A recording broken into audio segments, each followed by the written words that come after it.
Subscribe करिए rising Uttar Pradesh को और दबाइए इस बेल आइकन को ताकि आप पाए यूपी की न्यूज अपने मोबाइल पर सबसे पहले। दिल्ली में आतंकी संगठन जैश ए मोहम्मद से जुड़े दो आतंकियों अब्दुल लतीफ मीर और अशरफ खटाना की गिरफ्तारी के बाद Uttar Pradesh anti terrorist squad ने बड़ी कार्रवाई की है।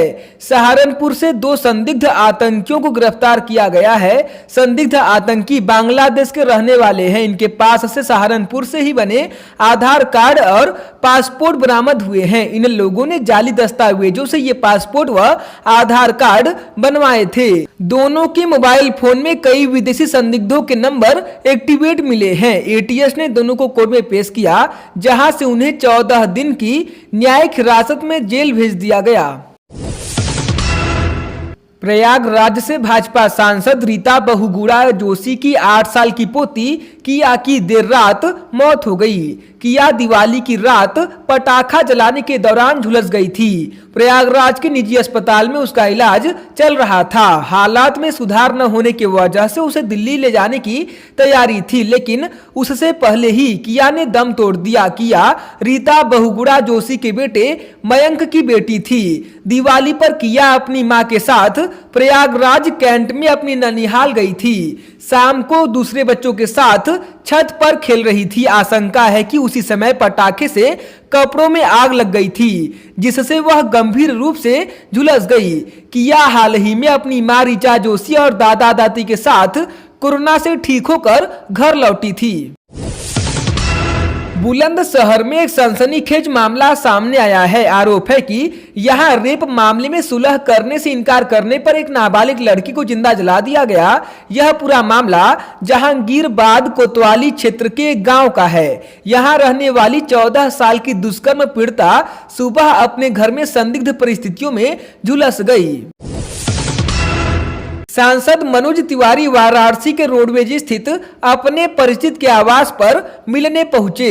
राहुल गांधी पर कटाक्ष करते हुए मनोज तिवारी ने कहा कि तेजस्वी और अखिलेश यादव का फ्यूचर खराब करने के पीछे राहुल गांधी का हाथ है। राहुल गांधी देश में अपनी बेइज्जती तो कराते ही हैं, लेकिन अब वह विदेशों में भी अपनी बेइज्जती कराने लगे हैं। वह देश के बड़े नेता हैं, कृपया करके वह विदेश में अपना और देश का नाम बदनाम न करें।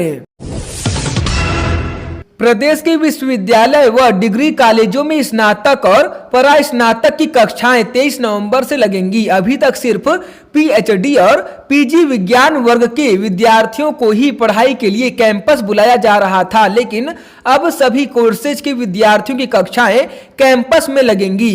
कक्षाओं में उपलब्ध स्थान को देखते हुए 50% विद्यार्थी ही 2 गज की शारीरिक दूरी के नियम का पालन कर बैठाए जाएंगे। कक्षाओं का रोस्टर इस तरह तैयार किया जाएगा कि विद्यार्थी एक दिन के गैप पर बुलाए जाएंगे। प्रदेश में बाल यौन शोषण का मामला प्रकाश में आते ही सीबीआई की टीम एक्शन में है। सीबीआई की टीम ने 50 से अधिक बच्चों के यौन शोषण के मामले में मुख्य आरोपित उत्तर प्रदेश सिंचाई विभाग के एक जूनियर इंजीनियर चित्रकूट निवासी राम भवन को गिरफ्तार किया है। चित्रकूट में तैनात उत्तर प्रदेश सिंचाई विभाग के एक जूनियर इंजीनियर को सीबीआई ने मंगलवार को जिला जेल में पेश किया है। प्रदेश के विधानसभा उपचुनाव में सभी 7 प्रत्याशियों की पराजय के बाद बहुजन समाज पार्टी यानी बसपा 2022 में होने वाले विधानसभा चुनाव में बदले की समीकरण के साथ उतरेगी। पार्टी ने प्रदेश अध्यक्ष बदलने के साथ ही कोऑर्डिनेटर्स के साथ भी अलग टीम लगा दी है। बीएसपी की मुखिया मायावती प्रदेश विधानसभा चुनाव 2022 को लेकर बेहद गंभीर हैं।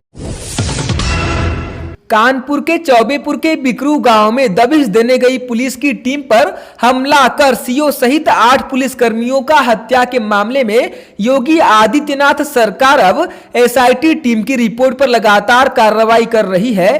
कानपुर के एसएसपी रहे अनंत देव तिवारी के निलंबन के बाद अब 19 अफसर और 8 राजस्व कर्मियों के खिलाफ कार्रवाई होगी। इस मामले में संबंधित विभागों को सभी आरोपित अफसर और राजस्व कर्मियों के खिलाफ सक्षम अधिकारियों से प्रारंभिक जांच कराकर अनुशासनात्मक कार्रवाई के निर्देश दिए गए हैं। दिल्ली में कोरोना के बढ़ते केस के मद्देनजर अब एनसीआर का इलाका एक बार फिर सतर्क होता दिख रहा है। दिल्ली से सटे यूपी के नोएडा में डीएम ने एक सख्त फैसला लिया है। यहां कोरोना के बढ़ते केस पर रोक लगाने के लिए जो भी दिल्ली से आ रहा है वह कोविड-19 के जांच के दायरे में आ सकता है। जिलाधिकारी सुहास एलवाई ने स्वास्थ्य विभाग एवं प्रशासनिक अधिकारियों के साथ कोरोना को लेकर बैठक करते हुए यह फैसला लिया है। पशुपालन विभाग में टेंडर दिलाने के नाम पर करोड़ों की ठगी के मामले में गिरफ्तार मोंटी गुर्जर को पुलिस कस्टडी रिमांड पर लेकर पूछताछ की जा रही है। एसटीएफ ने आरोपित से उसके साथियों के बारे में पूछताछ की। मोंटी गुर्जर नमक का टेंडर दिलाने के नाम पर ठगी के मामले में मुख्य आरोपित है। इस प्रकरण की विवेचना एसीपी विभूति खंड स्वतंत्र कुमार सिंह कर रहे हैं। लखनऊ विश्वविद्यालय के कुलपति प्रोफेसर आलोक कुमार राय ने बताया कि विश्वविद्यालय के पूर्व छात्र और पूर्व अंतर्राष्ट्रीय क्रिकेटर सुरेश रैना 100वें स्थापना दिवस समारोह में भाग लेंगे। इस बात की पुष्टि उन्होंने वीसी को भेजे गए संदेश में की है। सुरेश रैना 24 या 25 नवंबर को होने वाले कार्यक्रमों का हिस्सा लेंगे। यही नहीं, उनकी पत्नी भी उनके साथ आएंगी। दूसरी ओर 19 नवंबर को स्थापना दिवस समारोह के आगाज में होने वाले समारोह के मुख्य अतिथि मुख्यमंत्री योगी आदित्यनाथ होंगे, जबकि स्थापना दिवस 25 नवंबर को पीएम मोदी के वर्चुअल संबोधन के दौरान रक्षा मंत्री राजनाथ सिंह और मुख्यमंत्री योगी आदित्यनाथ भी मौजूद रहेंगे। लखनऊ की गोमती नगर पुलिस ने क्राइम ब्रांच की मदद से चोरों के एक अंतर्राज्यीय गिरोह का पर्दाफाश किया है। आरोपितों के पास से 2 लग्जरी कार, नकदी व अन्य कीमती सामान बरामद हुए हैं। गिरोह ने 15 दिन पहले एल्डिको ग्रीन में हुई चोरी की घटना को अंजाम दिया था। तब से पुलिस आरोपियों की तलाश में लगी थी। देवरिया जिले के सलेमपुर कोतवाली के परान छपरा के समीप मां लक्ष्मी का प्रतिमा विसर्जन करने जा रहे युवकों में से किसी ने भाजपा विधायक काली प्रसाद के वाहन पर फायरिंग कर दी, जिससे वाहन का पिछला शीशा क्षतिग्रस्त हो गया। विधायक के वाहन पर फायरिंग होने की सूचना पर सीओ श्रेयस त्रिपाठी और कोतवाल नवीन मिश्र पहुंच गए और मामले की जांच की। देर रात तक इस मामले में पुलिस ने 10 लोगों को हिरासत में लिया है। हिरासत में लिए गए लोगों से पुलिस पूछताछ कर रही है। मेरठ में देर रात जोरदार विस्फोट होने से करीब 4 मकानों की छत उड़ गई। बताया जा रहा है कि इस हादसे में 2 लोगों की मौत हो चुकी है, जबकि दर्जन भर से ज्यादा लोग घायल हो गए हैं। ब्लास्ट के बाद पूरे इलाके में अफरा तफरी मच गई है। मौके पर पहुंची पुलिस ने राहत और बचाव कार्य चलाते हुए मलबे में दबे घायलों को अस्पताल में भर्ती कराया है। बताया जा रहा है कि गैस सिलेंडर फटने की वजह से हादसा हुआ है, पर अभी कुछ स्पष्ट नहीं है। प्रदेश में 69,000 शिक्षकों की भर्ती के मामले पर हजारों लोगों की नजर टिकी हुई है। इस मामले में सुप्रीम कोर्ट फैसला आज सुनाएगा। इस मामले में सुप्रीम कोर्ट ने 24 जुलाई को अपना फैसला सुरक्षित रखा था।